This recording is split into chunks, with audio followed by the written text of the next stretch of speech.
Good afternoon, everyone. Welcome to another exciting episode of Section 305. I'm Raul Pagan with my boys Anthony Aguirre and Nick Dupont. What's up, guys? Yo, how's it going, man? Hey Raul, how's it going? All good, man. How about you guys? Chilling, man, here in the mountains of North Carolina, enjoying some relaxation, but there's never time to sleep, especially when there's sports going on in the world, You always Not got to be ready to walk around. That's why I'm here today. with all the respect. What else is to do in North Carolina? Hey, man, what? There's beautiful mountains to go hiking in. There's some great restaurants around the area. So, you know what? It's honestly, it's not Miami, but it's something else. It's just to get away for a little bit and relax, honestly. True.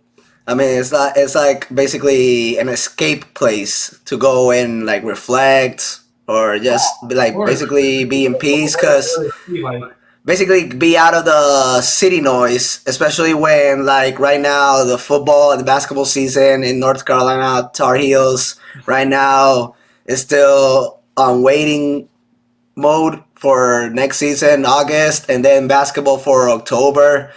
But yeah, Tar Heels they gotta do some moves, man. They haven't won. I mean, in football side, they never won, and then the basketball side, when was the last time they won? It was like last decade, the end of last decade. It's not even talking about the baseball team. But hey, at least the Gators. That's a real program that knows how to win. You're the Gators, man. Like, I'm sorry. It's getting out of hand. I don't know if you're just here to troll me now or if you're actually becoming a Gators fan, but it's getting out of hand. I got you, my man. But hey, since I just mentioned football, why don't we start off with NFL at the professional, not the collegiate level? Since last week, it was very controversial if they were gonna either ban or not the Tush Push, which I believe it was stupid that they even consider it. So NFL owners voted on the Tush Push, which failed to be banned by 2 votes. So do you guys agree or disagree with the owner's ruling? Let's go with Anthony first. I'm in favor of the Tush Push. I'm happy it's not banned. I feel like it's a weak ass move that this was even like brought up because anyone can do it. It's a simple QB sneak move that the Philadelphia Eagles perfected. So I thought it was weak, and so I'm with the 10 teams who voted not to ban it.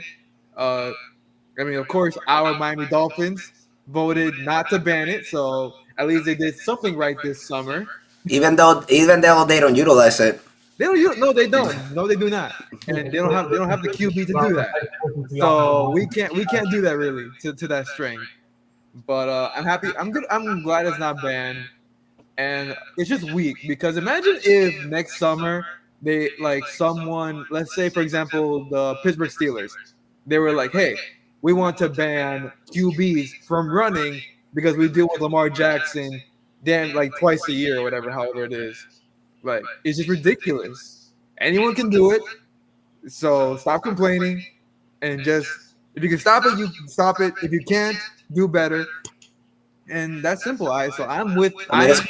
I'm in favor of the Tush Push not being. It's crazy, like little by little, like we're probably gonna continue seeing NFL like changing so many rules that this is gonna become basically the next topic that we're gonna be talking about flag football in the Olympics. I mean, Yeah, which I think we'll get into that. But also here's a more important thing to vote on NFL owners next summer. Vote on who's America's team because it's definitely not the Cowboys. So oh how god, about we dude, vote on come that? on, man. That's what really matters. Vote on who is the real American team because it's not them damn Cowboys. Dude, I actually rather let them be America's team because Wouldn't you want that as a Patriots fan? yes, of course I would like it. Let them all be highlights. Let them all be publicity. Jerry Jones knows how to market the team either in a good way or a bad way. And then let the rest of the teams in the league win their Super Bowls, win their championships. Because that's right. And at the same time, we're seeing these teams that haven't been recognized as the Cowboys being one of the top franchises. In the same way in the NBA, we've talked about like the Lakers and the Celtics and the Knicks being the most marketing team.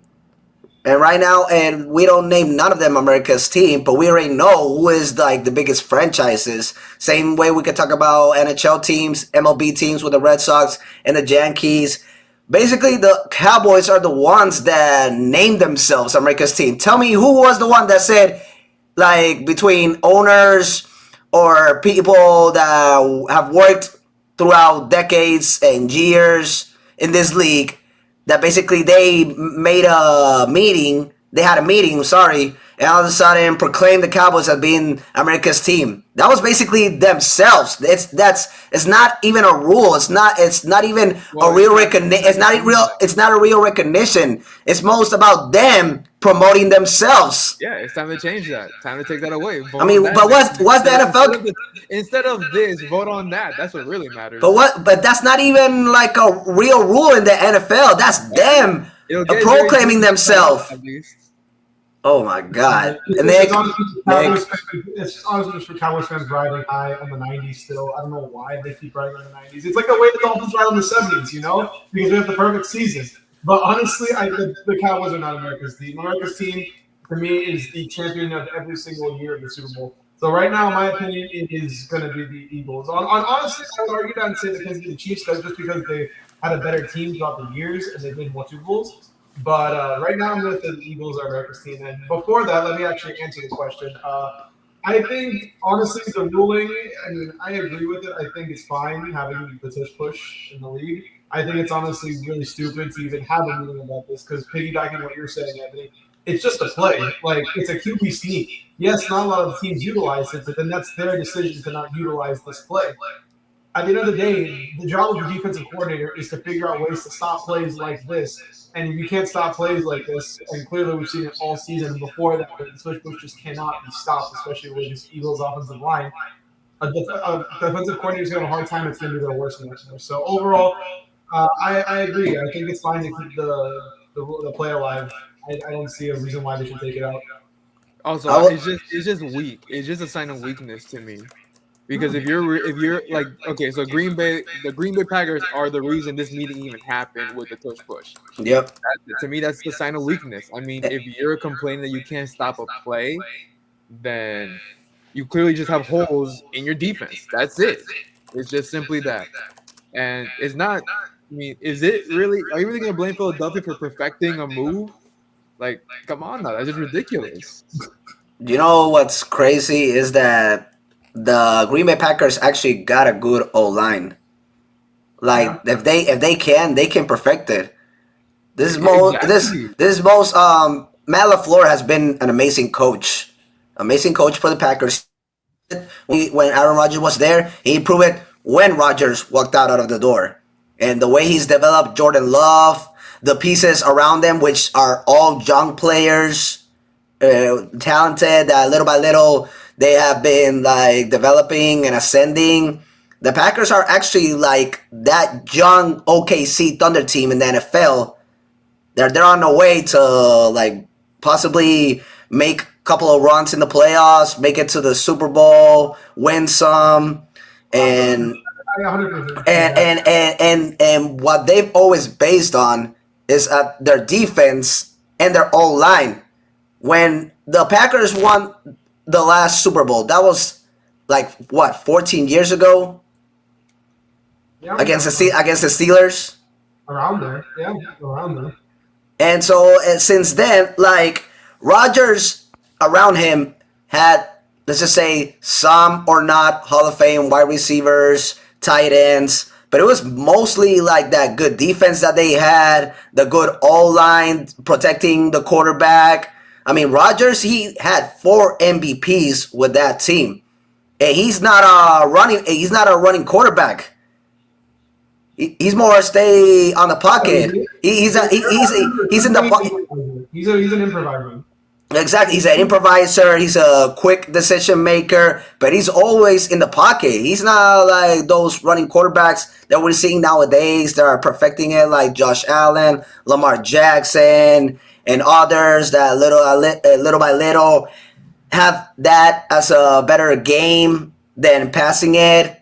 Some of them have had to like exercise it, gotten better on it. But mostly, the reason why Rodgers had success was because he had a good offensive line, man, and the defense, and then certain pieces around him that helped him win MVPs.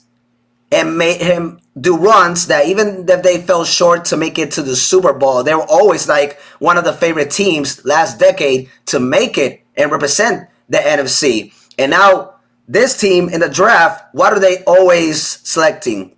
They're always selecting big men, offense or defensive side. They're also picking like how do you say safeties, cornerbacks, and so what I'm trying to get towards is that the Packers are an organization that I respect.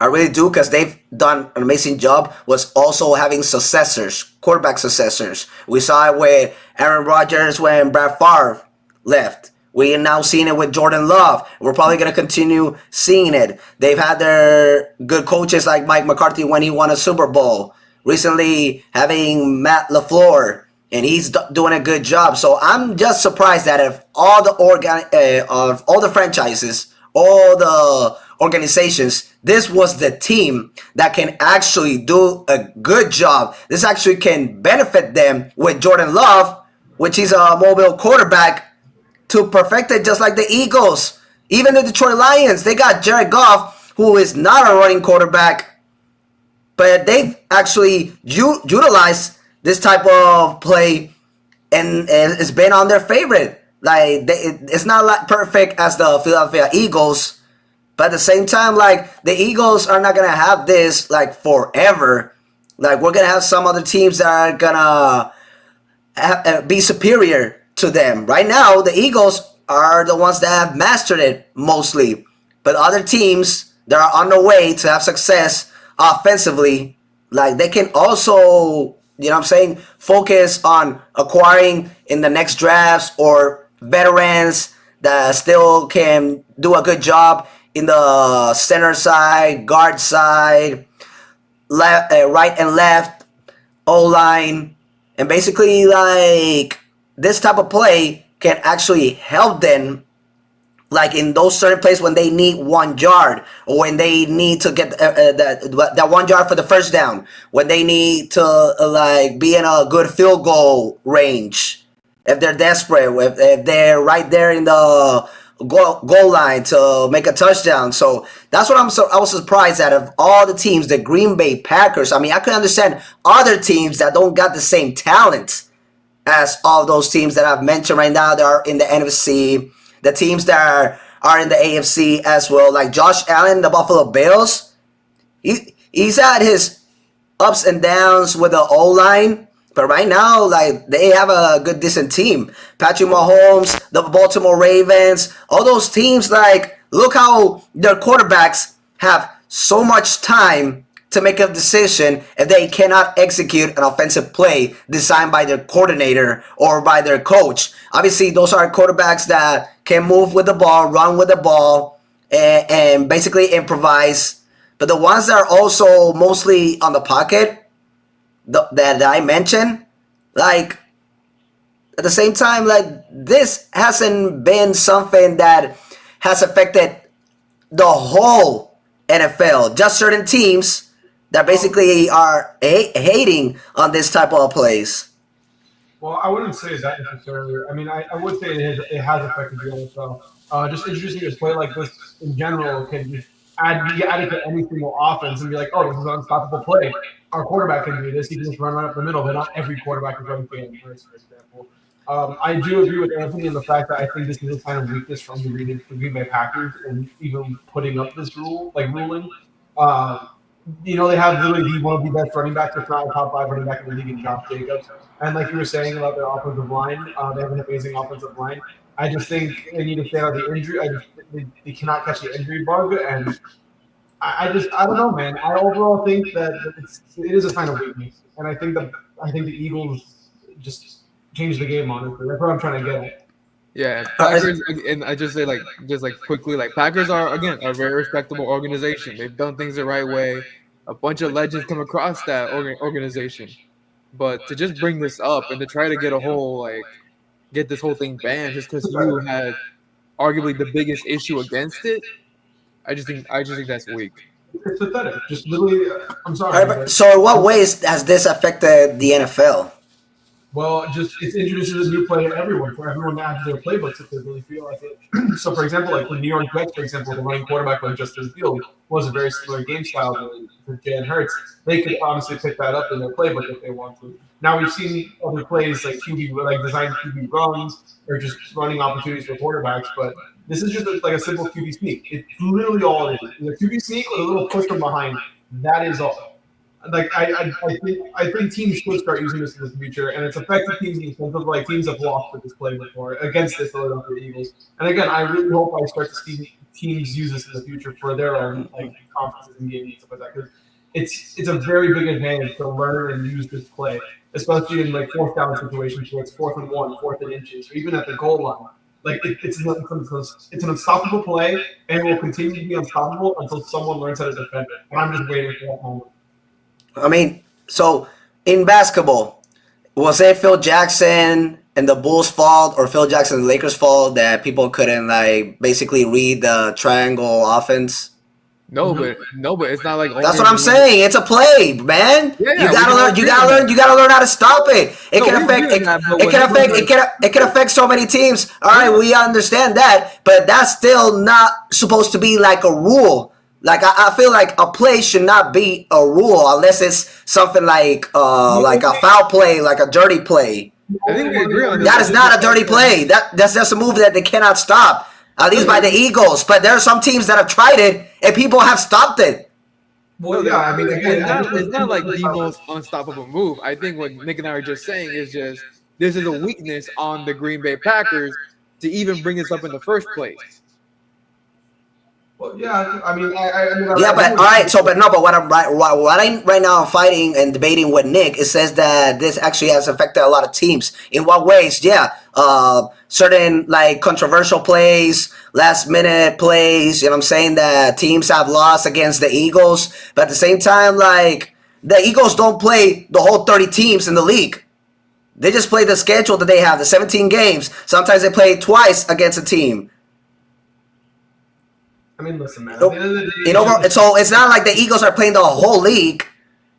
So whoever does it can also whoever does it helps them at the same time. Like teams that actually still affect the league regardless of that, depending on the style of the quarterback. Because you're obviously not going to put Tua Tagovailoa back there and have him fucking ram his ass into his offensive lineman's face. You know what I'm saying? Well, apparently that's not a scheme that you can run. Then that's not the Eagles' fault. That's not a scheme that you can't run. Then you're gonna have to improvise in another way. The point is that if you have similar quarterbacks with archetypes of Jalen Hurts, it's very simple to pull off these plays. For example, like Jalen Hurts. Sorry, not Jalen Hurts. Justin Fields, Lamar Jackson, Josh Allen. 3 great running quarterbacks. I mean, I don't know about Justin Fields. Justin Fields is a good running quarterback. Exactly. He's not equally as strong and tall as those players. It doesn't matter because he still has the athleticism to push through the line. And he's okay. All right. So okay.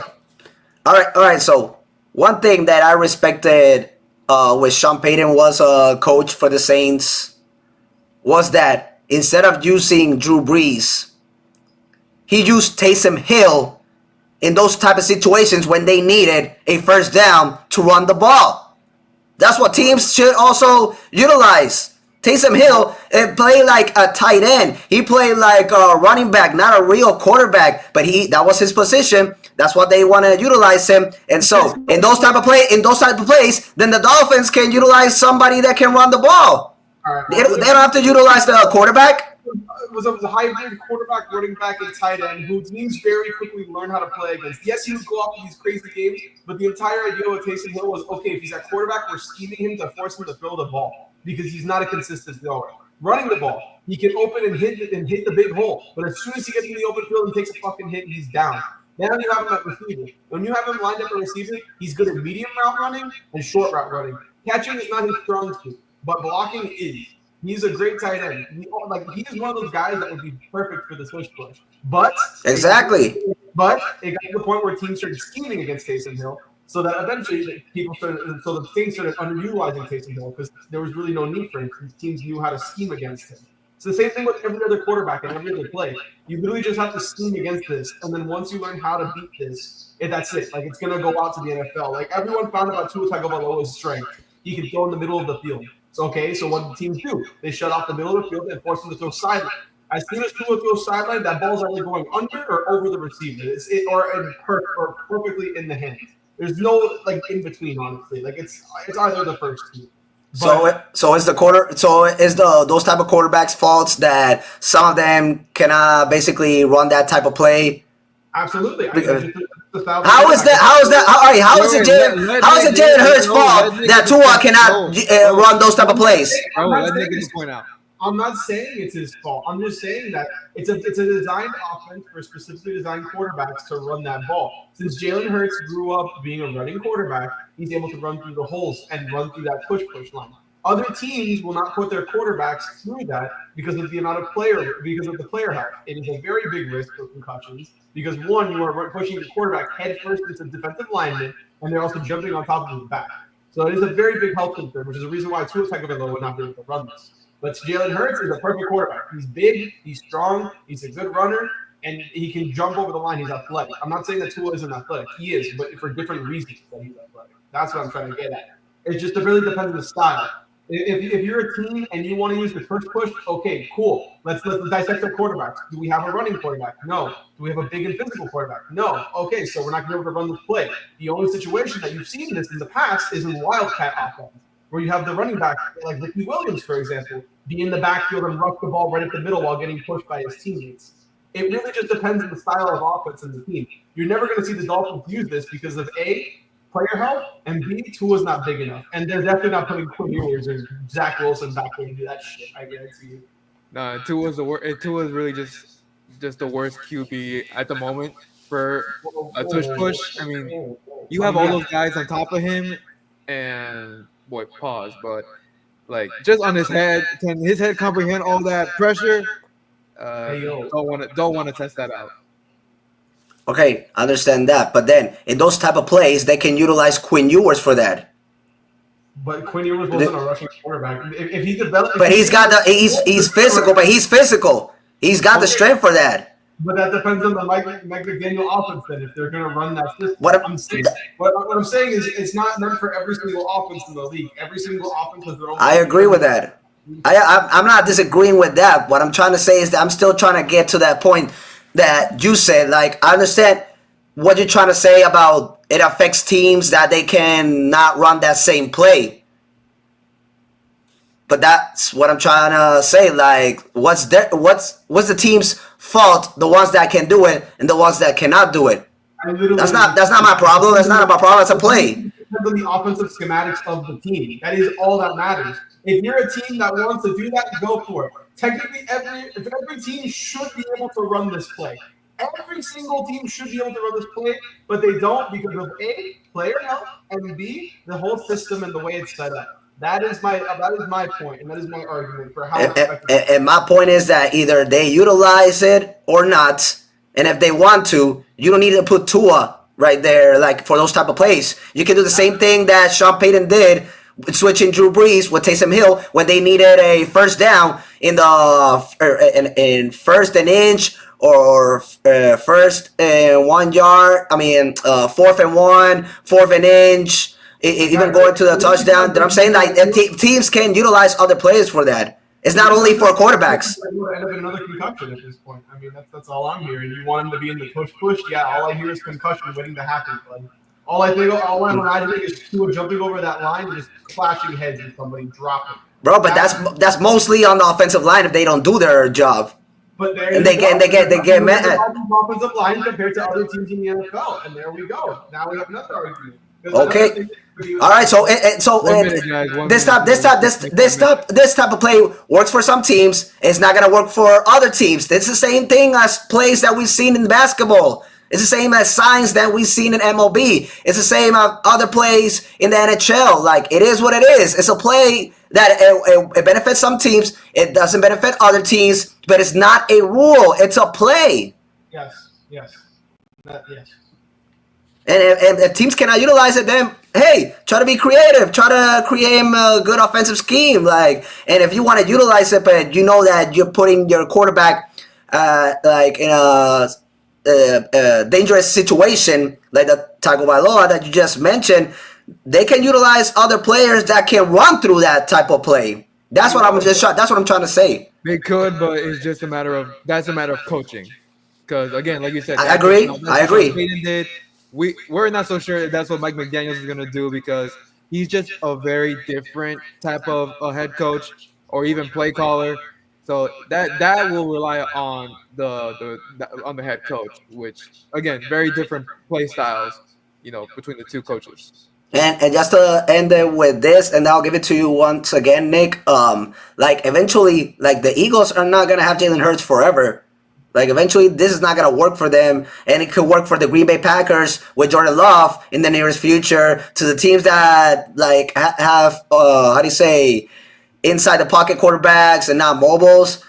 For them, it's not gonna work. It's mostly for running quarterbacks or quarterbacks that are very physical and strong.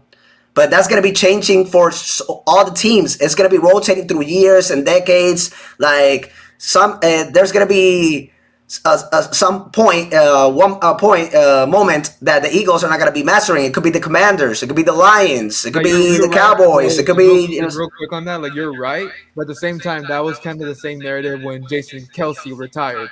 They were saying like they would this wouldn't be the same no more or utilize to the same strengths, but they're still as strong without him now that he's retired. And respect to the legend, but it's like it's just more so about having the right player than it is having the same exact ones. Of course, Hurt's not going to be there forever, but they were able to utilize it. The same as the front office. The front office did a good job replacing Jason Kelsey. At the same time, it also depends on the front office, the moves that they make during the NFL draft picks and free agency. No, and that's true, and they've been killing it. They've been killing it the last few years. Nick, any final say? I mean, honestly, I think it's a play that should be utilized more, especially for teams with a stronger offensive line. For teams like the Miami Dolphins, definitely should not be used because of the weak offensive line and the quarterback situation. But overall, I think it's dumb to even have this conversation about whether it should be banned or not. The only thing closest I've seen to something like this relevant, I mean, in recent history, was the Kenny Pickett the slide juke that he did, was the fake slide. Fake slide. That's something that should be talked about, and yes, that should be a rule. But I agree with that one. I definitely agree with that one. I think it's a good time now to transition to the next topic. Like I know we mentioned other rulings. Okay, so like Olympics, I think we can all say was a pretty good decision. And same with onside kicking, playoff seeding was not changed. The Olympics? Yeah. You think that's a good idea? I mean, not really. Oh, I thought you said you think it was a good idea. I'm just saying because of it was a unanimous vote. Just saying that, but I disagree with it. But we can probably say that for another time since we want to be careful on our timing. I agree with that, but at the same time, like I don't even know why they took that in consideration. Because flag football, come on, man, and NFL players, you think they're gonna be up for that? Yeah. Like no tackling.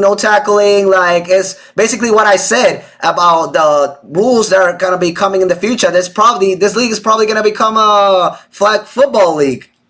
I mean, hey man, I think that you're gonna see a lot of NFL players that are gonna want to do it for the fact that they are gonna want to represent their country. And on top of that, I think it's just another way for them to get brand deals and make them more money. Because that's honestly in reality, that's all NFL players are looking for, just extra ways to make guaranteed cash. I'm not saying that it's the best way to do it, but I do want to see some players out there that are proud to American. Like in Europe, they mostly play rugby. So which teams out of the United States are gonna have like a good American football team that can basically play this game against the United States? There have been talks about the Japanese and the Canadians because the Canadians have their own football league in the CFL, and then the Japanese football league, that's another league. I don't know if it's exactly called the Japanese football league, but the Japanese do have their own tackle football league with a lot of Americans that do go over, especially ones that can't make it into the CFL.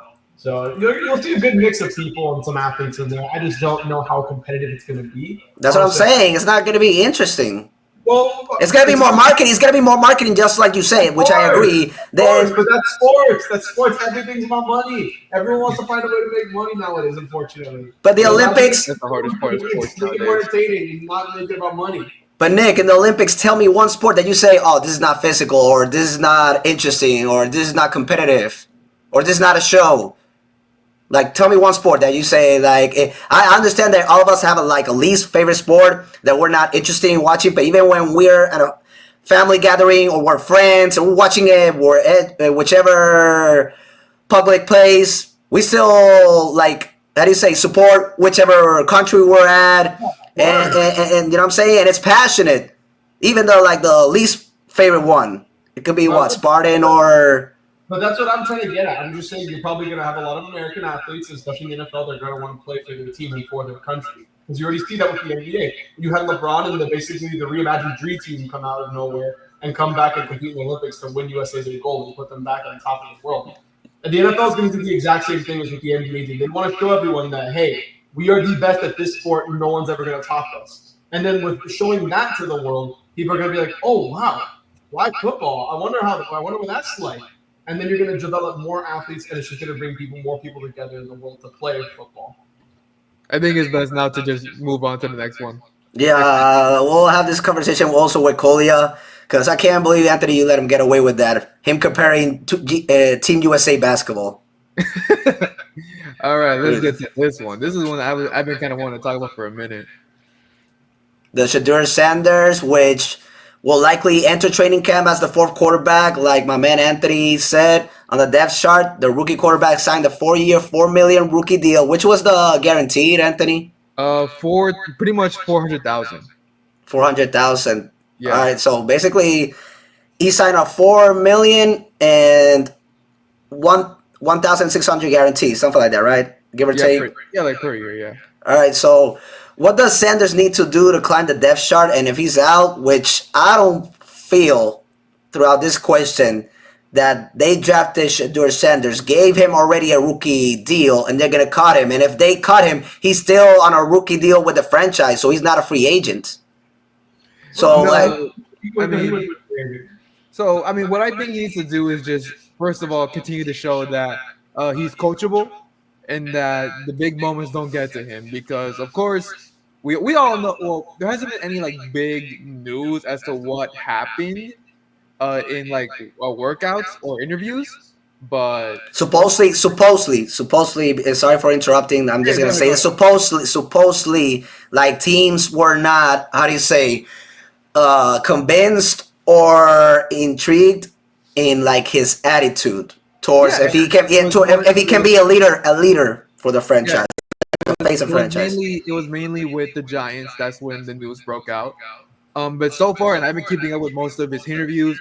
I've been keeping up with a lot of Cleveland Browns media personnel, and so far they have a lot of good things to say about him, except for only one person. But I forgot his name, but whoever that guy is known for not liking Shedeur in general, even before.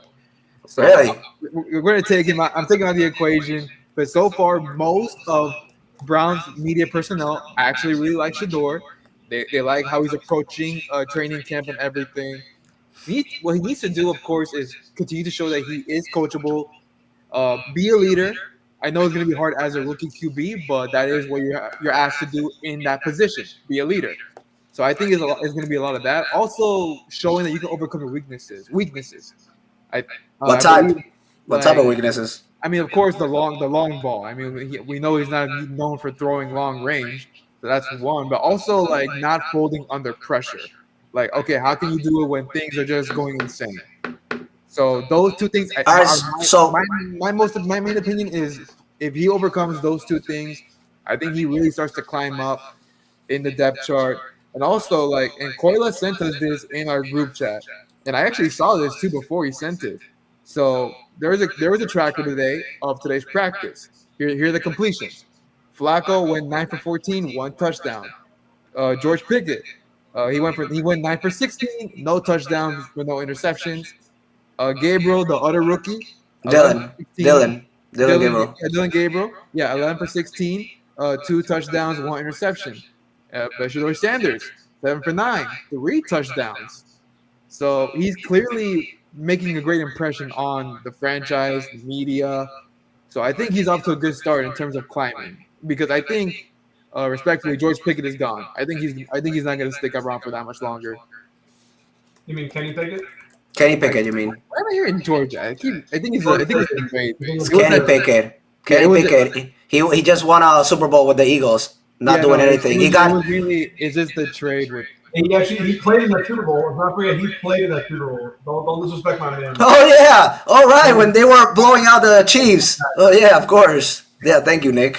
But he's like, come on now, he's not really a big factor. Even Brown's media Yeah, personality. cause he did so well with the Steelers. that is the main sour taste in their mouth is they didn't like what they saw in Pittsburgh.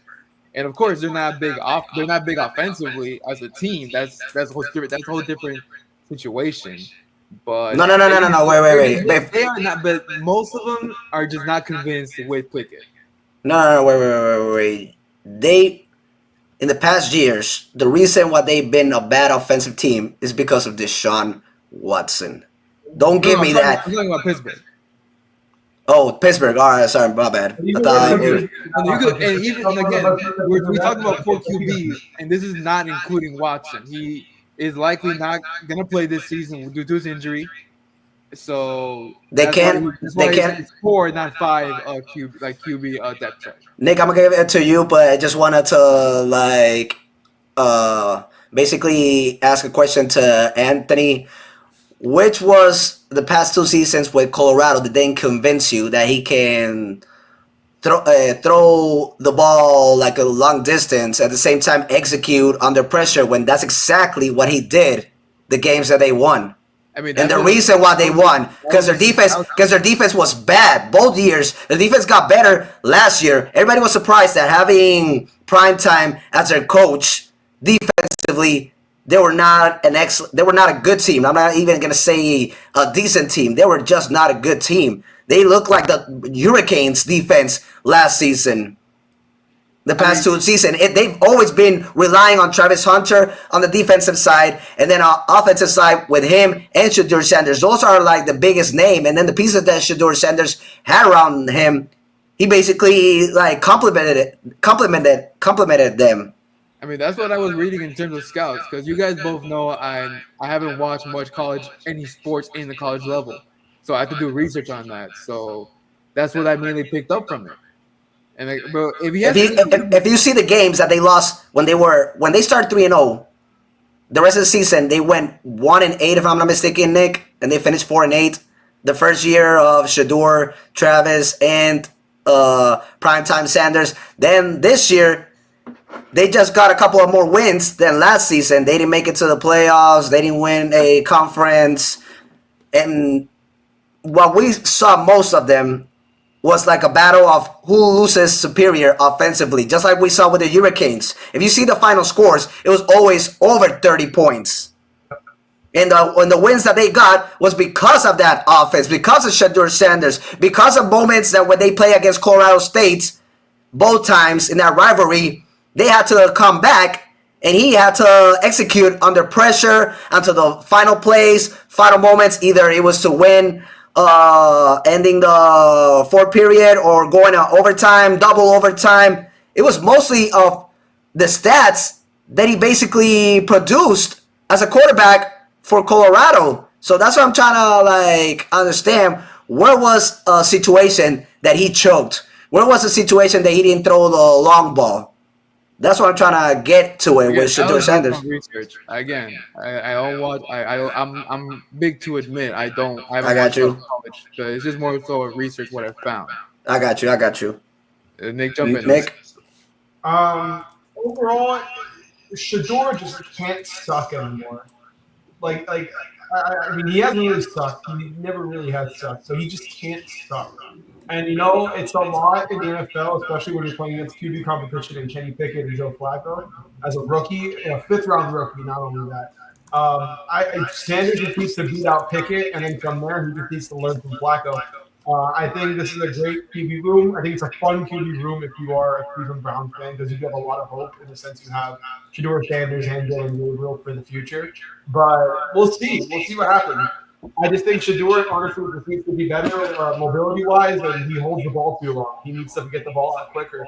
And, a lot of the biggest thing with him was the tapping that he does in the football when he throws the ball. I'm honestly not opposed to it since Tom Brady did that, and he's been training with Brady growing up.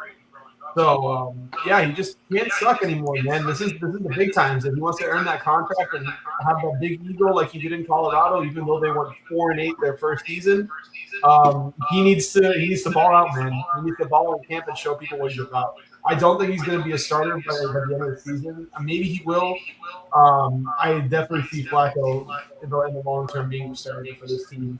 I'll say this, just real quick, Raul, Yeah. in our podcast, I'll happily step up as the one who keeps in touch with the Browns. I'll give the Dolphins all to Nick, of course you with the Patriots, of course Coila with the Chargers. I'll happily keep my tabs on this because I think Shedeur at some point in the season, I'm gonna say by week 4 he'll be a starter because the depth chart is just not sustainable. Flacco's so old, and Pickett I don't expect to stay. And Gabriel is short. Can he see over the offensive line? So there is even a video of a media personnel in rookie mini camps when he stepped down for the podium. All he said was, "I'm taller than him. I'm taller than him." So that's another issue with the Dylan Gabriel. So I'll happily keep my tabs on this team. I think Shedeur will be a starter at least by I want to say week 4. I'm gonna say week 4. Also, again, out of all the guys, he is the most marketable QB. No, most definitely. No, most definitely. And I like that you basically say this live on the podcast because right now, like, I can ask both of you this. Do you think this is like a more interesting quarterback scenario than the Steelers when they had Russell Wilson and Justin Fields? Oh, absolutely. Yeah, because you had some idea of who was going to start. What? Oh wait, Nick, go ahead, my bad, man. I didn't hear you. I'm sorry. I was just gonna say, yes, Deshaun Watson's hurt. You have 5 quarterbacks on this roster. I don't think I've ever seen this many quarterbacks going into a season for a team like this, especially with a good offensive not a good offensive line, but a good I'll say it, a good offensive line. You have Jerry Jeudy, you have a decent running back core. It's a very weird situation that you're witnessing. You have an older quarterback that's a rookie, Dylan Gabriel. You have another older quarterback in Shedeur Sanders, who's more. I feel like he's better. I think he's going to be better than Gabriel. But you also have Kenny Pickett, Joe Flacco, and Deshaun Watson, which is just like, why? Leaving Browns fan, you look at them like, why? Going into this. But honestly, it kind of makes sense. And it's just more of a mentorship process for Gabriel and Sanders moving forward. And I like it. Anthony, you were going to say something? Yeah, on the whole Pittsburgh situation, I mean, you still had a sense of who was going to start. I know that there was a case about, Russell being older, can he still keep up at this point in his career, or give Fields a chance? Because of course he hasn't really been in a great situation. I mean, because Chicago is a difficult situation for any quarterback. So it's like you have an idea still of who was going to start. Here, it's juggling. You just don't know. So who would you predict? Like it's your favorite. Would you do the same thing would you do the same thing the Steelers did, went for the veteran, see what's up in the first weeks, and then bring the young blood? I do believe Flacco will start week 1, but again, I don't believe he'll be sustainable enough. And at that point, I think they'll make a decision to go with one of the rookies, and I believe they'll go with Sanders more because again, he is more marketable. He'll sell more jerseys if he balls out. He'll sell a hell of a lot more jerseys, and it'll just really draw a lot of fans to the stadium. All right, so I agree. I would like to debate on the Flacco starting scenario, but I can't because he did win Comeback Player of the Year, bringing that team down below 500 to above 500, replacing Deshaun Watson. And I forgot who was the other quarterback that was not producing. I think it was Jacoby Brissett. And for who? For Indianapolis? No, I'm talking about. Remember the Cleveland Browns? When Flacco all right, the team was below 500. The games that they were winning, it was either because of that elite defense or Nick Chubb before he got injured and then had to miss the remaining of the season. They bring Joe Flacco weeks later, him being the couch, watching every single game on Thursdays and Sundays and Mondays, and all of a sudden, he brings them 6 games over 500, brings them to the playoffs, even they got annihilated in the first game against the Texans, if I'm not mistaken. No, I think it was the Ravens. Was it the Ravens? No, it was the Texans. No, my bad. I'm thinking the wrong year. It was Wrong year. it was the Texans because then the Texans lost to the Ravens. Yeah, no, my bad. I was thinking the wrong year. And he won comeback player of the year after missing a couple of seasons because at the same time, either he was with a team like the New York Jets last season and other teams before. He wasn't playing. So then 2 years ago, we thought he was going to retire because no team wanted him. All of a sudden, Cleveland Browns called him. They won 6 games, over 500, made it to the playoffs without Deshaun Watson because it was about that defense or Joe Flacco basically being that veteran quarterback with experience, knowing how to win a Super Bowl, being in playoff situations, even though we know that it was all about that defense from the Ravens with Ray Lewis, Terrell Suggs, Ed Reed, and the rest of the crew.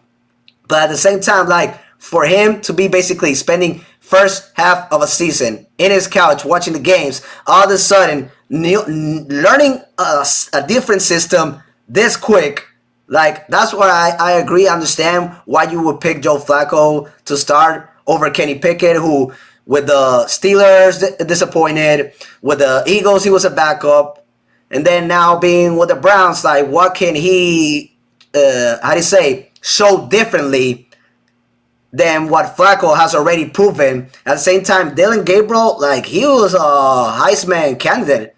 I mean, we even if it's small, we should like at least consider him being like in that tight battle. I'm not saying like, oh, he's like one of the favorites, but he should get respected being like right there. And his team was number 1. They just disappointed in the playoffs. They were supposed to be the favorite team because offensively, like, they balled, and the pieces that he had around Oregon, like, they look like an unstoppable team. And his last year, I mean, bro, he had 33 rushing touchdowns in his 6-year career and 153 touchdown passes. He had last year 28 touchdowns, only 6 interceptions, 500 less from 4,000 yards passing, 73% completions, and then 7 rushing touchdowns. So that's somebody that is also a mobile quarterback. Like, he can run the ball, even though he's small and not as physical as Kenny Pickett, as probably Shedeur Sanders. We're not even going to talk about Deshaun Watson because I know we got 3 minutes remaining on this topic and we can continue it with Kolia another day. But right now, like, I see like this scenario, finalists, Flacco, Sanders, and Dylan Gabriel, because at the same time, these are young quarterbacks. They're good athletes. And Shedeur Sanders, talking about like precision, 69% in his first year passing completions with Colorado with 27 touchdowns, only 3 interceptions. Last year, he had his career high 74% with 37 touchdowns, 10 interceptions, and 4,134 passing yards. Like, right now, he looks like the favorite to be like the second option behind Joe Flacco. I just wanted to piggyback on what Anthony said at the beginning. I know you just explained to yourself that you weren't following that much college football last year, because obviously I want to tell here to the public, like, Anthony covers a lot of sports at the same time, just like we do. We got like our top to bottom. He works for 2 organizations, the Marlins and the Miami Heat. So I know, like, I understand, like, there are so many sports analysts that cannot cover every single sports. It's just that I needed to like tell go ahead. the audience, like, where basically I was answering that question, like, where is the part that you are worried that he doesn't throw the long ball? Look at his percentage completions and look at the yards. You need to throw the long ball in order to get to 4,000 in 11 games. They were 8-3 this season. 11 games to make it 4,000. Even NFL players don't make it to 2,500 in 17 games. Yeah, bro, let's get Nick on this. You got anything to say, man? Oh, I honestly just want to say, I think Dylan Gabriel has been super underlooked. I mean, for his entire career, since his freshman season, did you know that he didn't even throw? He's never thrown over 7 interceptions in his career for 6 years. He's also the most polished quarterback and the most experienced quarterback, in my opinion, this entire draft class. He's played 63 college games, and he's only 24 years old, which is great. It's kind of similar to the Jaden Daniels situation. Last year, he had his best season accuracy-wise was 72% completion percentage. But, I think people really like Shedeur just for the fact that, he Brand. Brand. Yeah, but I don't know, man. I think Dylan Gabriel's very underlooked, and I think he's going to be very interesting. Again, he's a lefty quarterback, and lefty quarterbacks are not known to last very long in the league. True. But right now we have Michael Penix and Tua Tagovailoa, two lefties, so maybe we can make it a third lefty in this league. Let me ask, Nick. Like what do you predict the depth chart to finish out by week 1? By week 1, the way I would like to see it personally would be Joe Flacco, Shedeur Sanders, and Dylan Gabriel. Unfortunately, I don't think it's going to go that way. I do think one of the rookies will either be traded or let go.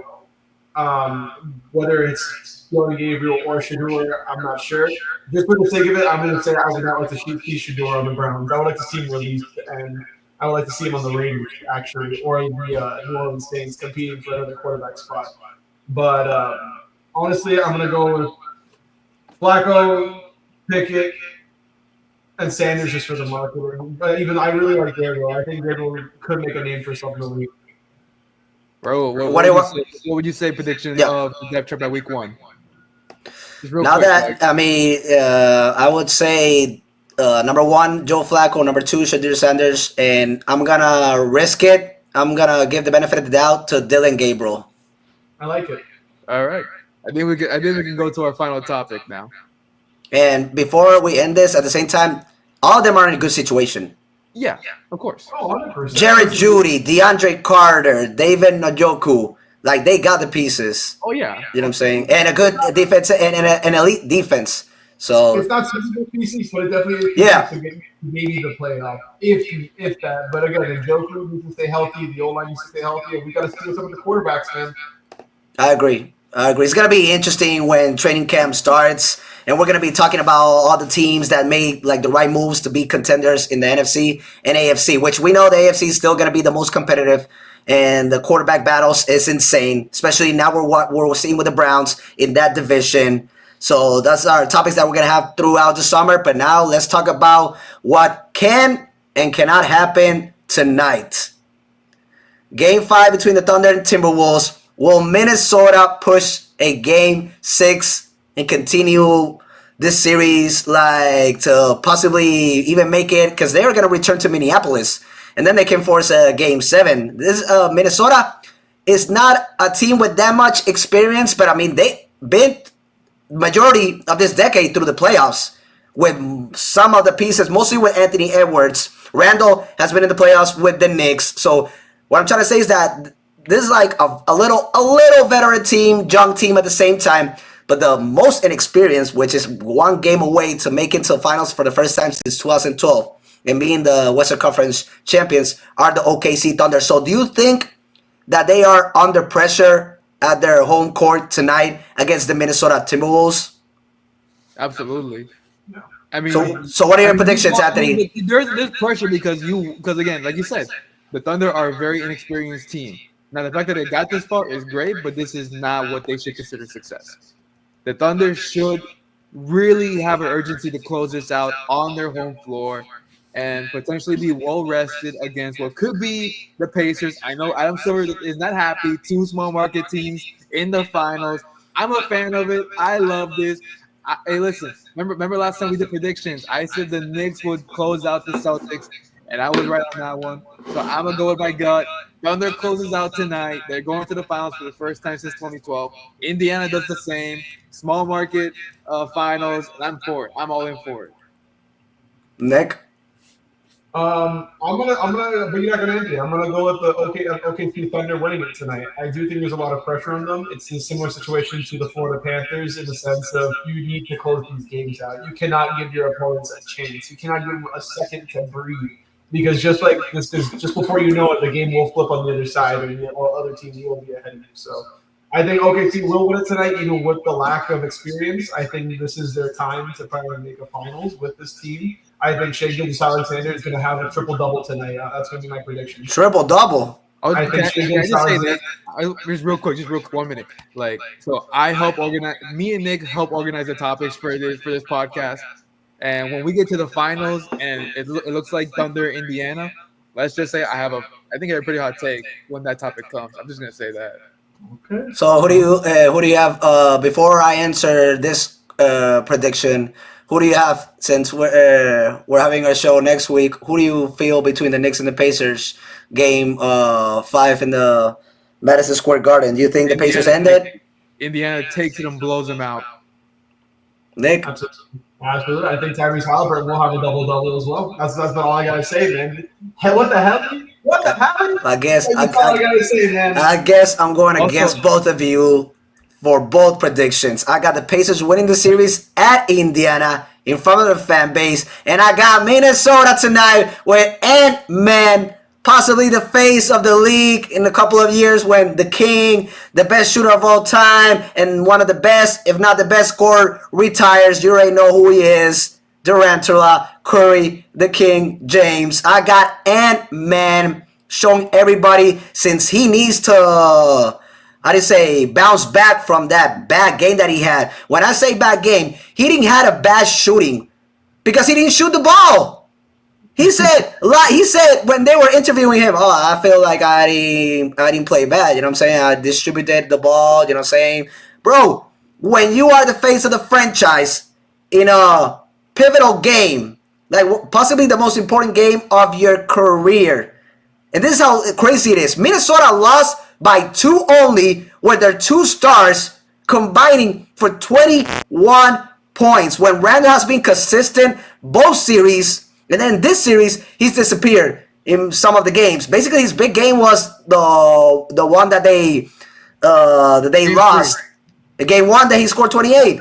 Wait, didn't he have a great game in game 2? Yeah, but game 1 he scored 28. The rest of the team were scoring under 20 points. They lost that game. I understand that, but still, like coming from the past 2 series, like he was still, you know what I'm saying, like staying consistent, staying efficient. Then he disappeared in game 2. Definitely disappeared in game 4. Both games he had a combined 11 points. So he needs to bounce back. But the difference between him and Anthony Edwards, he's the face of that franchise. And it's crazy how both of them combined 6 for 20 shooting.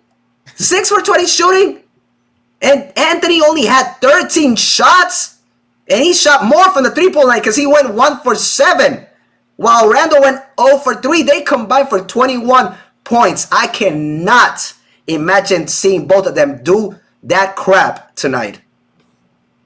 No, I mean, I hope it's not the case for the Timberwolves, but I think OKC is just going to dominate them. Again, I think Shea will have a triple-double. I think Anthony Edwards may have 20 points at most. I mean, he almost had it. 40 points, 10 assists, 9 rebounds. 10 assists, 9 rebounds. He's hungry, man. But Ant, I don't know what's going on with Ant-Man.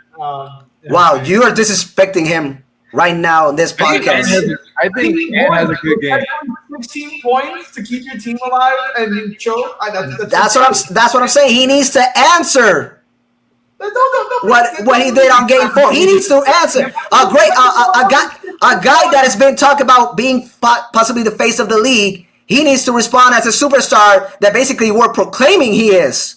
Oh, I agree, but I don't think he's going to be that guy tonight. I think this is where Minnesota falls. Listen, all season, Anthony Edwards has been averaging only 22 points per game against OKC, and he's shooting 31% against OKC. That's all season, by the way. Statistically, he has not been good against OKC shooting the ball. So he tries to facilitate. He just doesn't. He just can't. The OKC is on him, and I think, and again, I will repeat it like a broken record. This is it. OKC will go to the finals to play the Indiana Pacers. I'm not even going to say the New York Knicks because that's out of the equation for me. I got both teams game 6. OKC on the road in Minneapolis, and then I got the Indiana at their fan base winning it. This is also, you guys got to understand, like the NBA is going to lose money if this 2 series end like this quick. This is a business. Not really there right now. Scott Foster ain't there to save them right now. Listen, I tweeted this. This is a business, guys. This is a business. Listen, I tweeted this. The only way that these 2 series extend farther is if they make Scott Foster work overtime. The what? The only way these 2 series, and I mean both conferences, the way they extend is if Scott Foster is in both places at the same time. He's not. So this dude. I say they both close in 5. All right, you both got game 5. I got game 6. So let's see next week who is the guy who got it right. Yes, sir. Oh yeah, this is gonna be fun. This is gonna be fun. Nah, this is gonna be. Just to cap it off. Yep. Close it out, damn it! Close this out already. This is the night. You believed in the sweep, Nick. You believed in the You believed in it. You failed us. I believe in the gentleman's sweep too. You know, a gentleman's sweep, I'll take it regardless. But the Nick, captain of the last game is tonight's their night. Nick, it's a business. They need to extend the playoffs. That's why I knew the sweep wasn't coming. I would have liked it, but this is a business deal that the NHL and the NBA with the TV ratings that they need to make money. They cannot end their season this quick, man. I mean, I got the Panthers winning it tonight as well. They finish it. Now, from the Edmonton Oilers, I got the Stars winning it. And then game 6, Edmonton finishes at their fan base. Something almost similar to my predictions with the NBA. So I got the Stars I got the Oilers in game 6. I got the Panthers tonight. That's the only team I'm going to root for to finish a 5-game series. And then game 6, both NBA. The Edmonton Oilers, I just read right now, they just lost one of their star wingers, and Zach Hyman, who's out for the rest of the playoffs now. So man. Because that's a low blow. Ever since that look, that meme where Draisaitl and McDavid looked at each other and gave each other the nod, they've been outscoring teams 9-1. So losing Zach Hyman is going to be huge for them. I'm really excited to see that series. Yeah, but offensively, like the Oilers have been dominating. And every single one of them are complimenting each other, including Connor McDavid. He's got how much, like 19 assists, 6 goals, 25 points in total. Like I'm saying, the guy that's supposed to be like their main like scorer is actually facilitating more in the ice. All right, so those are our predictions for tonight and the rest of the week, guys. It was another epic show. Can't wait to see you guys in the next one. Yes, sir. All right. Take care, guys.